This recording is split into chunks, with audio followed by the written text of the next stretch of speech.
In today's video, I talked to Steph Akerman. Steph is a Learning and Development Delivery Lead at SNG. She was also in charge of the Apprenticeship scheme and was the person who helped and supported me during my first ever apprenticeship and job. She is also the mother of Ollie, who is autistic. We talk about what employment can be like for an autistic person, where the pitfalls are in the system, and what it can be like being the parent of an autistic person.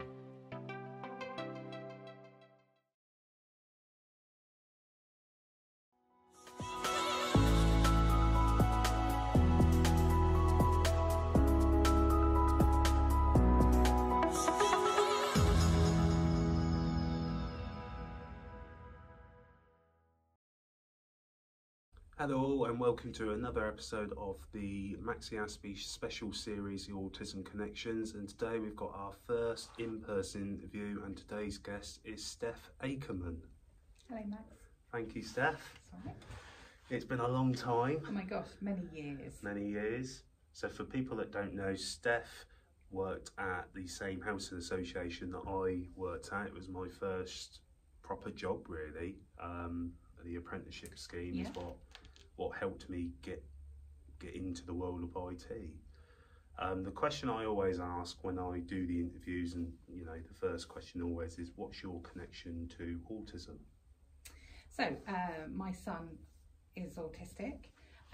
He was diagnosed in 2008 with ASD, and it's taken us a good 7 years to get proper funding for him to help him on his way in his life. However, I think the funding is too late because he is just doing his GCSE mocks, so he's only really had support in the last 6 months or so, and he suffers really badly with anxiety, and so much so that he feels that he can't leave the house. He doesn't feel safe when he goes into an education environment, but actually, you know, getting him out and about anywhere is quite difficult. My other connection, I guess, is at work, because when we run apprentice events, we take on the right person, you know, and then we don't know if anybody is neurodiverse until afterwards, but you know, it doesn't matter. So, you know, I have some connections with some apprentices that are neurodiverse as well. I always say the best thing I ever did was the apprenticeship scheme here. You know, I think looking back, I applied out of 300 people, and then obviously it was narrowed down quite a bit, but I always remember going in for the IT job thinking, I'm not going to get this. You know, I didn't have the qualifications on paper in terms of GCSEs or anything like that. So it always amazed me, you know, when I got the job. You know, it was a big moment for myself. Yeah, well, and you know, and I find that incredible, because you absolutely shone from the moment you arrived to the event all the way through the exercises, and you were thrown into you know, we didn't know that, you know, you were autistic, or you had neurodiverse issues that you were hiding really. However, you absolutely shone. You were so polite, and you just flew through the exercises, and there were over, I think, 50 or 60 people there. You were on tables of 8, I think. Yeah. So you had to get stuck in and show us what you had, and you did. And you know, you were absolutely our shining star of the event. So we had no choice, Max, but to take you. I always remember turning up, and it was just silly things. I turned up in a checkered shirt and chinos, and I always remember thinking, oh my God, because you know, that was my interpretation of smart. Yeah. You know, and I remember turning up, seeing this room for the people in all these suits, and I just remember thinking, yeah, oh God, you know, I've really stuck out like a sore thumb. But I think we said smart casual, so do you know what, you absolutely, you know, it didn't matter. Yeah. People do wear suits sometimes, but you should see people come in their joggers now. So you know, the world has changed, hasn't it? So as long as they can do the job, I suppose it doesn't matter. It doesn't matter. Degree. No. Yeah. I mean, for the years that I was obviously here, obviously meant a lot to me, and I think the support I got from here was really good. when you are talking about GCSEs for your son and going out to the work, does that scare you a little bit? Absolutely. I'm worried for his future because I don't know, I sort of wrap him up in a little bit of cotton wool, which I probably shouldn't do. I need to let him, you know, fly a little bit on his own. He's not, you know, he can't even make a cup of coffee. You know, he can't make a sandwich. You know, well, he can, but I wouldn't eat his sandwich. But you know, it's those skills, his basic skills, that he still lacks, really. But so I do worry about going to work because I don't know how he would react to a situation. So we're going to try and take some baby steps with him. You know, I want to support him. At the end of the day, I don't care what he does. I just want him to be happy and healthy, and then we'll just help him throughout the rest of his life. I mean, that's all you can hope for. And if it makes you feel better, I'm still not very good at making a cup of tea or a coffee or a sandwich. My mum has always said my hand coordination has always been terrible. You know, just spreading a bit of butter on toast. Yeah. You know, it's honestly, it can be embarrassing, and that can make you not do it because you sort of think it's not going to be up to par. So it's like, well, you know, I'll avoid it. But at the same time, you're right. You know, there's going to be certain things that you have to do that you don't feel comfortable in, and you just sort of got to go right. Yeah. And it's taken all of his effort because he's homeschooled, so he doesn't go to the school for any reason at all. But however, we've just started he goes in on a Friday basically for his lesson to get him used to going into a school setting again, so that he can take his mocks. So all of his mocks have to be in school. So you know, he's done it this week, and I'm so proud of him. You know, it's cost me a fortune in rewards, but you know. But it's a big step. Massive step. And it's just those things that, you know, people don't often see. You know, it's like, I hate the sort of measuring of autism, you know, severe, mild, because it's more of a fact that people who are autistic that might be deemed mild are just very good at masking it. You know, absolutely. So you don't see, like, when they get home and they have the breakdown, or, you know, I don't want to leave the house because of my anxiety. You know, it's that stuff that you don't see. Absolutely. And then you get quote unquote, well, sorry, we can't diagnose this person because they're not autistic enough. And it's like, well, you know, what does autistic look like? You know, it's different. Yeah. Each person is completely different. Absolutely, and you're so right. You know, on Monday we had a meltdown, and it's around putting his shoes on, because he knows that's the final thing that he's going to do before he leaves the house. So we had a meltdown, and when he does that, when he is anxious and you know he needs to go somewhere, he does get a bit angry, or that's his anxiety, you know. But we just worked through it, so we just had to postpone Monday, but now he's gone in and done it on Tuesday. He feels a lot better, so he knows that it's not as scary as it was going to be, so his anxiety level isn't as high as it was first thing Monday morning, if that makes sense. But you're quite right, you know, we're all on the spectrum, aren't we, anyway, so but at different levels and variations, and I think you shouldn't measure autism. You know, if you're ASD, then you know you're ASD.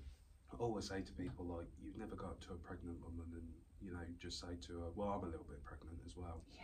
Because it's like, well, you rather are or you're not. Exactly. You know, and I always say, when people sort of say we're all on the spectrum, I think everyone shows traits of many conditions, you know. Hey, you could say, I'm a bit hungry. That's a trait of being pregnant. Yeah. But at the end of the day, the fact is, you know, in my situation, I'm a man. It's not scientifically possible yet to be pregnant. So even though I'm showing a trait of being pregnant, not actually pregnant. No. So it's the same. I just think with autism, OCD, it's like, you know, people often say to me, "Oh, everyone's a bit OCD," and it's like, actually, no, you might have traits of that. Yeah. But when it comes down to actually having that condition, it's very different from having a trait versus, you know, having the actual condition. Absolutely. And it's again those things that people don't see about, like the shoes and the meltdown and that build up of trying to go in to just do your tests, you know, and feeding that pressure. And you often get the response from people as, oh, everyone feels like that. And it's like, yeah, but again, that's what the condition autism does, is it amplifies it to a degree where it's almost unbearable for the person to go in and do that. And you know, people don't see it. And I suppose it leads me to my next question, which was with the school. There's a bit of a multi-part question. What initially made you want to get a diagnosis, and what support did you feel, if any, from, you know, the people that are meant to support you, right? You know, the schools, or, you know, mainly the schools, really, CAMS, mental health service, you know, all of that. Okay, do you want me to be honest? Yeah, absolutely. Okay, so the reason, you know, I never ever really saw anything different about Oliver, you know, right from the get-go, apart from his OCD. So always wanted his drink in the same place, and if you moved it, oh my gosh, you know, that wasn't gonna work for him, and little things like that. So there were definitely some signs early on, but then when he was at infant school, you know, it was fine. He would roll all over the carpet rather than sit and listen, and, you know, a bit of distraction really. But when on his first day at junior school, his teacher said to me she thought he was autistic, and have we thought about having him tested? And I was like, my God, this is the first day you've met Oliver, first day. And, you know, he was always brilliant in his subjects, and really engaged and loved it, but he might do it his own way rather than, you know, the way that they want him. And I didn't actually really take it seriously to start with. But then maybe, well, I don't know, 6 months passed, and we thought, actually, maybe we should get some support for this. If that is the case, let's test the water. And we then the school did a report, our doctor did a report, and obviously it goes off to CAMS. Unfortunately, CAMS are underfunded. We didn't have a very good experience with CAMS. He went for a face-to-face meeting, and then they said that they would put him through an assessment, so that was fine. By that time, Oliver was struggling a little bit with things in the room, so a ticking clock would drive him absolutely mad. Those little things. So things were starting to creep into his everyday way of living. So we tried to support him as much as we could at home. Nothing from the school. Their Senko, you know, wasn't interested. What year was this? Roughly about 2007, I'm guessing. Or no, he was diagnosed in 08. He was diagnosed in 2008, but it took 4 years on a wait list in order to be able to get that diagnosis. It's and not, then not even changed to this day. Still 4 years. No, and then he was farmed out to a company called who did it. So CAMS didn't actually do it, or Hampshire didn't do it. They, you know, paid somebody else to do it. So he got his diagnosis, and then that was it. He was discharged from CAMS because he got a diagnosis, and the school were left to pick up the pieces. Absolutely. At the same time, we did, or maybe a year later, we did an EHCP application for him, and that was subsequently turned down because Oliver was on his SATs. He got, you know, really great grades, and he was too intelligent, and they just needed to work on his social skills. So then at senior school, he had the Senko there was rubbish, and she basically, I don't think she really fully understood children with autism. And she would always remember Oliver for his behaviour. So, you know what children are like. First few days in a new school, all of the boys were messing around, and, you know, he was one of them. And and you know, they for some stupid reason decided to charge into a group of girls, and you know, and he got told off for that, obviously. But every time we dealt with the Senko in that school, she would just keep going on about how he charged into a group of girls in his first few days here. We then saw an education psychologist who was brilliant and spent 30 minutes with Oliver, and then knew him. He got him so well right from the start. So did a report, and then we thought, brilliant, we're going to get somewhere. And then COVID happened. So he was then at home for a year and a half, I think. So online schooling was good for him because he was able to get on and do some work. A lot of autistic people I've spoke to actually found it better because, so better, yeah. you know, it was none of the sensory issues, none of the, you know, the stresses, you know, of getting up in the morning, getting dressed, you know, having to do your OCD rituals, then going to school and having to do it, socialisation with people. Yeah, and he's got a very small friend group. He's got maybe 3 friends, but he doesn't see them. It's all online through gaming. So gaming is his release. Yeah. So he will game with them, you know, on certain days when he has some gaming time. And that hasn't changed. So that's great. So they're constant. But, you know, he couldn't deal with being in a classroom because the teaching would go too fast for him, and he would need it to be slowed down, so he would miss a lot. So he went from being like really a really intelligent child, maybe top grades. He was in top class for all of his subjects at senior school, but then COVID kicked in, and then, you know, when he then didn't go back, to be fair, because he had some bullying, some cyber bullying, and school didn't really do very much about that at all. Do you think that's just because they don't understand? Especially like you got the element now of the special educational needs and the technology, which, I mean, let's face it, I mean, I'm sort of sat here looking at thinking to myself, I'm in the 2 industries that a lot of people don't understand. Yeah, and I think you're right. One thing they said is that they couldn't do anything about it because some of it was happening outside of school, so they couldn't tackle that, fair enough. But some of them were sending messages to Oliver in school time, so when they would be in a lesson or in break, so they're using their phones. So there isn't that deterrent. No, and nothing happened. He was bullied. Previously, he'd been strangled, just in the wrong place at the wrong time by a much older person, and he's not over that. He had some counselling, but it was play counselling because of his age.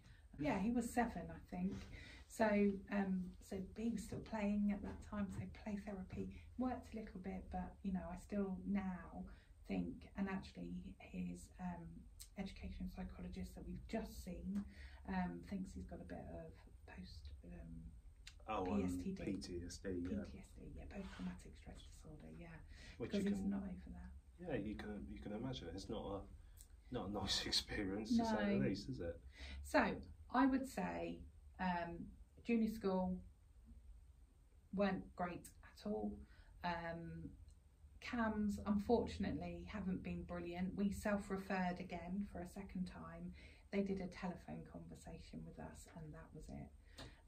Again, discharged. Here you go, read a load of books, contact some groups, and that was it. And you know, that's not acceptable, especially when you've got the actual condition has been diagnosed. So you know, and I say that's the point where it should be a lot easier to get. You know, that's the whole point of a sort of diagnosis, not only that self-acceptance, and knowing who you are, which I think is so important, because at least you don't sit there every day thinking, you know, am I the only one not getting this, or why am I so stupid, or why I'm so thick. At least with the condition you can sit there and go, that's why, you know, not an excuse, but that's why I'm taking a bit longer. Yeah, absolutely. But the second part of a diagnosis is, you then have that to get that support that you desperately need. Well, that's why you have it in one of the first places, isn't it? You know, it's to confirm you know, what's going on. You know, why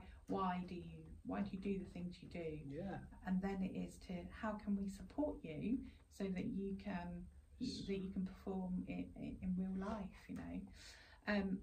So I would say though that there is a lady who is like the head of the Senko team at his senior school, absolutely brilliant, really invested in Oliver and managed to get Oliver some funding so he could be homeschooled. So now he's under two schools. He's under his senior school, but also another school where they help do homeschooling for children with SEN. Brilliant. And they have been absolutely amazing. And what I would say to people is persevere. You have to persevere. So we've had to do it for years, and it is frustrating, and you see your child struggling and it's not very nice, but you know, you have to persevere and really push and push and push and push to get that support you need. You shouldn't have to, should you? Really?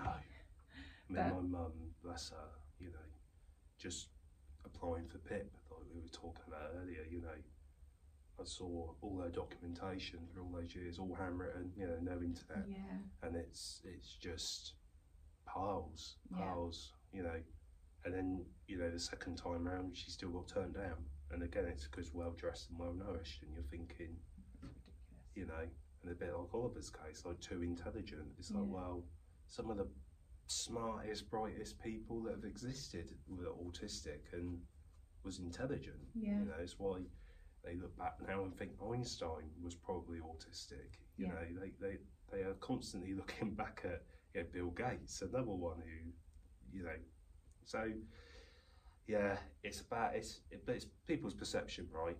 You know, people think, well, if you've got that, then, or you are this, you know, you must not be, you know, it's all those old sayings, isn't it? You know, sandwich short of a picnic, or you know, absolutely, the special bus or the dunce cap. You know, it's all of that. That stigma that still is there. Absolutely, yeah. And you know, we try. I guess I try to hide Oliver from all of that. You know, and maybe I've made him a little bit that way, as in, you know, he doesn't want to go out for all of those reasons, unless there's obviously something in it for him, and then he'll you know, persevere and try to go out. But you know, and you're right. And people tend to put people in boxes. Right, so you know, you've got an ASD report, so you know, we're only going to take it so far, and then you need to do everything else yourself, and it doesn't work like that. But yeah, people put you in boxes so that, you know, you can either progress or you can fail, can't you? And they don't really help you enough at all.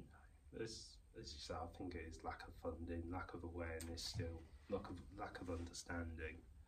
I mean, time as well. People just don't have the time. Schooling is set to a certain timetable, and it doesn't work for all children. It's very outdated as well. Very outdated, yeah. When you look at, you know, what I was learning at school, some of the kids nowadays are still learning that very same stuff. And I get it's important, but I always made the point when I went up to Parliament and done a speech, it's like, honestly, it's great that I know how many wives Henry VIII had, but if I'm leaving school and I don't know how to write a resume, or I don't know how to read a bank statement, there's something wrong. Absolutely. Oliver always argues with his English teacher and says, when will I ever have to quote Macbeth? Tell me. In my life, when will I ever have to do that? So obviously he's doing Macbeth right now, and he's, you know, he's not enjoying it. But you know, I totally get it, and he's very set in his ways, as in and the same when you talk about, you know, Easter and the story of Easter. He's like, okay, so how do you know that actually happened? Who do you know was there at that time? If you ask someone else, it's a completely different version.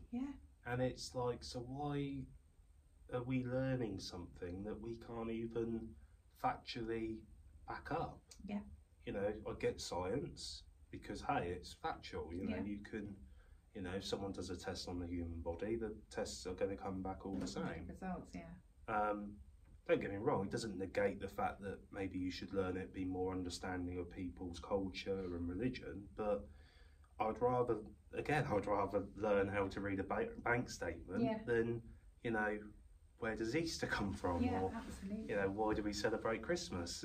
You know, because all those answers is different depending on who you ask. Absolutely, and you know, Ollie, he very much has to have the factual evidence to back stuff up. Got to see it, right? Absolutely, he's got to see it, or he has to connect with somebody that's experienced it. So, and he has his own rules. He sets his own rules, and if, for example, silly things, right? He's into anime in a big way. Most 16-year-olds are, I think. Yeah, it's took off massively. Yeah, so there could be a series that has over 1,000 episodes.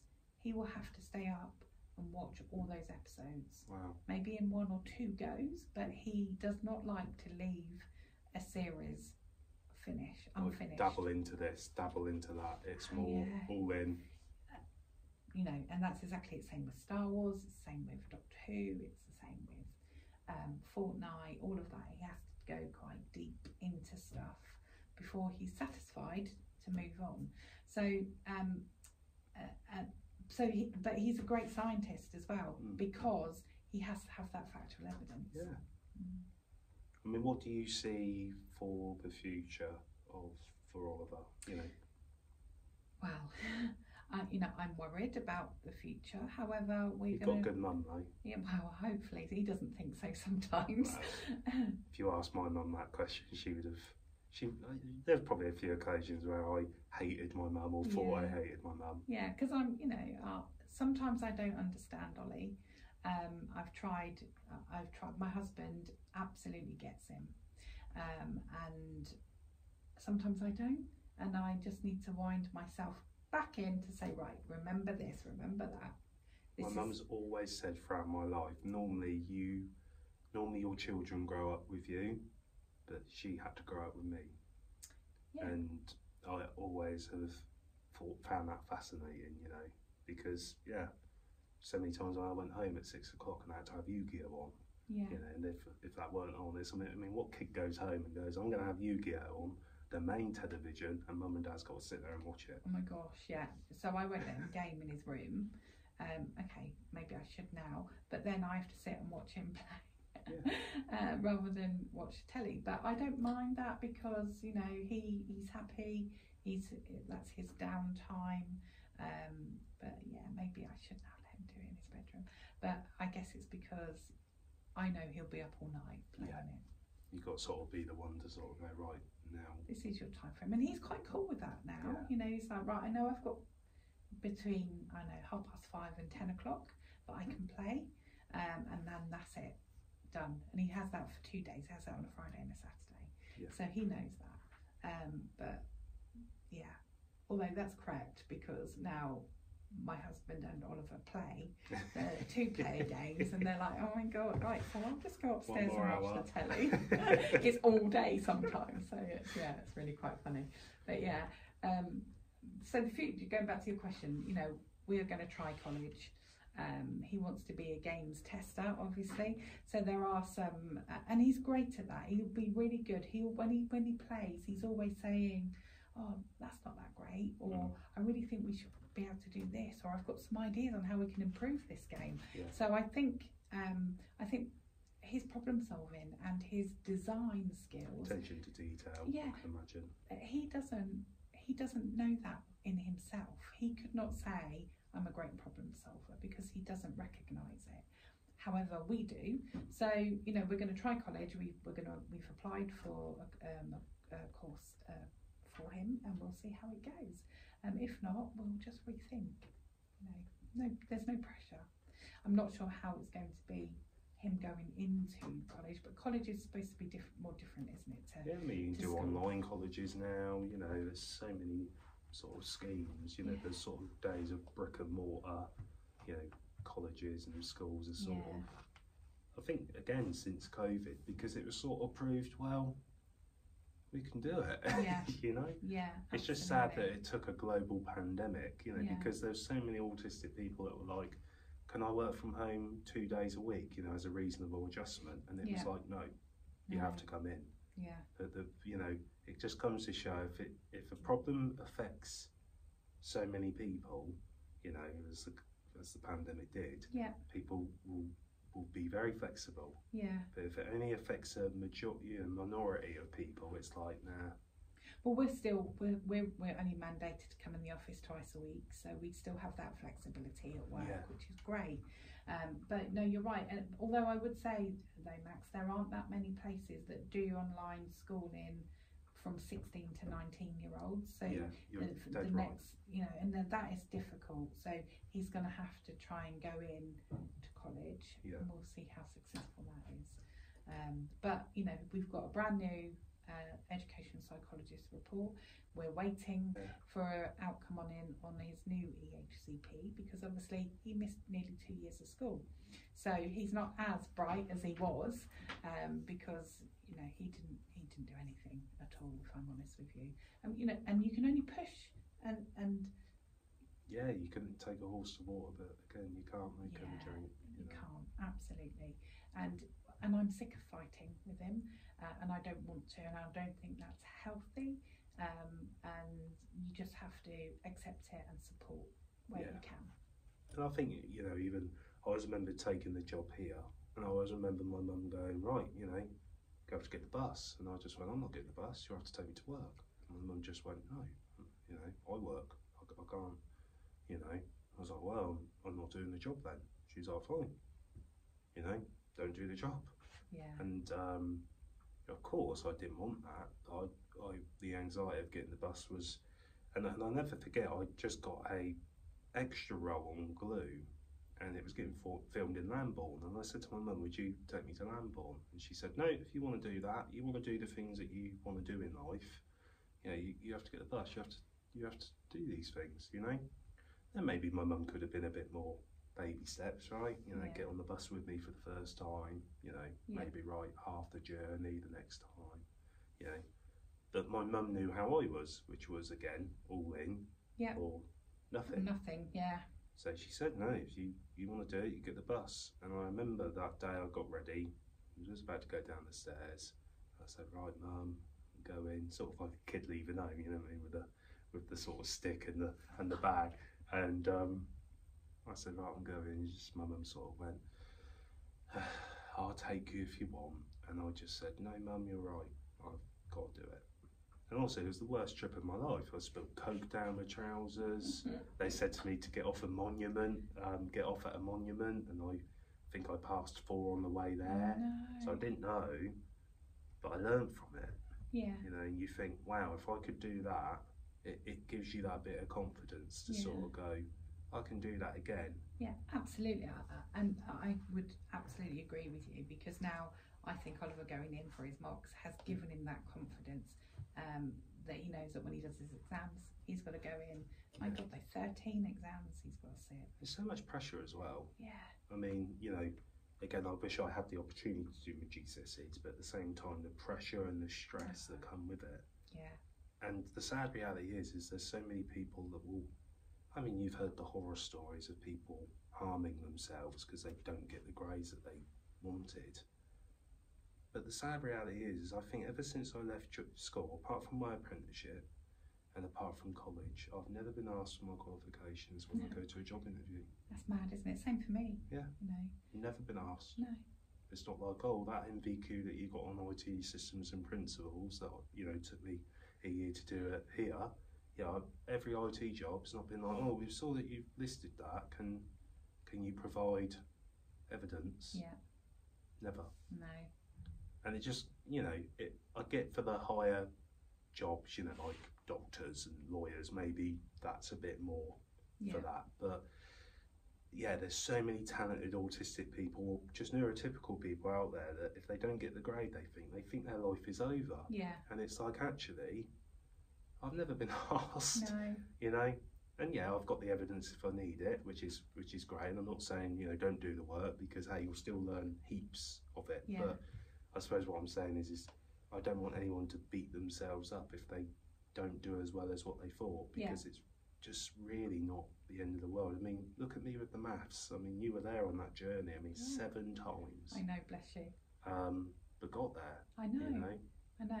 And, okay, we maybe gave you a little bit extra support, but I was determined that you were going to pass it. Yeah. Even, and I'm not brilliant at maths myself, but I was going to sit with you and do it with you, but then you passed. So I was like, thank goodness for we even had Paul, who was in the office at the time, and he would sit with me in a room and go through it. You know, so again, what a lovely sort of place of employment to do that. I mean, sometimes some places won't do that now, or you know, other places haven't been as supportive. But that's what I think you need when you're.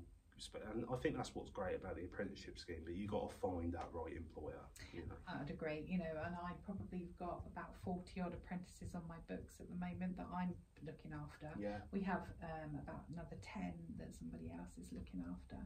And, you know, people just think actually you just got to review them. No, it's so much more than that. I am invested in those people. Yeah. I absolutely want them to pass their qualification, and I will do what I can to help support them. So if they need a book, if they need, you know, just an hour with me to talk things through, let some steam off, then absolutely I will do whatever I can to support people. And we have a couple of neurodiverse people on learning, and they're amazing. They are absolutely amazing, and people can really take a leaf out of their books and learn how to behave in the ways that they choose to behave, you know, rather than just thinking. And you're right, and you know, and what I was thinking about the maths is, you know, I learnt maths differently to how you would have, and actually how they want you to do it on your course as well. Big maths now as well. It's like huge learning curve, isn't it? Yeah. I mean, I could. Maths now? Well, in my job, honestly, not an awful lot. I mean, and that's the argument I've always made is, you know, there's elements to it, you know, so I might need to know numbers to do with IP addresses or subnetting or, you know, display ratios or all of that, you know, but am I ever going to need to know John has 10 apples? You know, if you take away, you know, 7, you know, and give it times the apples that he originally had by 3, how many apples has he now got? You know, because even how, it's not so much that you can't figure it out, sometimes it's just how it's asked. You're right, and you're right. Honestly, I prefer someone just to go, John had 7 apples, you take away 6, he's now got 1, but if you multiply that by, I don't know, 10, what's he got now? Yeah. And the answer's just a bit more simpler. Yeah. But even get rid of the John bit. Just go, what is 8 or what is 7 take away 6 plus, you know, whatever you want. Yeah. And a lot of people will work it out. Yeah. But it's sometimes how it's asked, and that's a typical, I think, autistic thing. You know, if you said to me, right, yeah, go down the corridor, take a left, take a right, go up the stairs, and open the first door to your left, my mind's already gone. Yeah. You know, I'm like, huh? Yeah. You know, so literally write it down because that's a lot simpler for me, or just honestly come with me, walk with me. So, you know? And I see that in Ollie. So I'll say, Oliver, could you go upstairs to my office, please, and get this? Yeah. And he'll go up the stairs, halfway up, and say, "What have I got to do?" Yeah. And I totally see so that. The instructions gone, right? Yeah. It's because he's somewhere, he's in Ollie world, so you know. And the other thing as well about maths is he's brilliant at maths.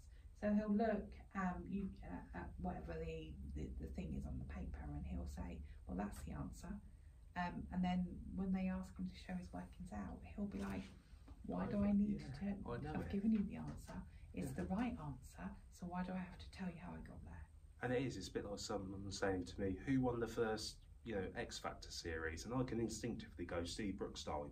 But if someone said, "Well, show your working," well, why?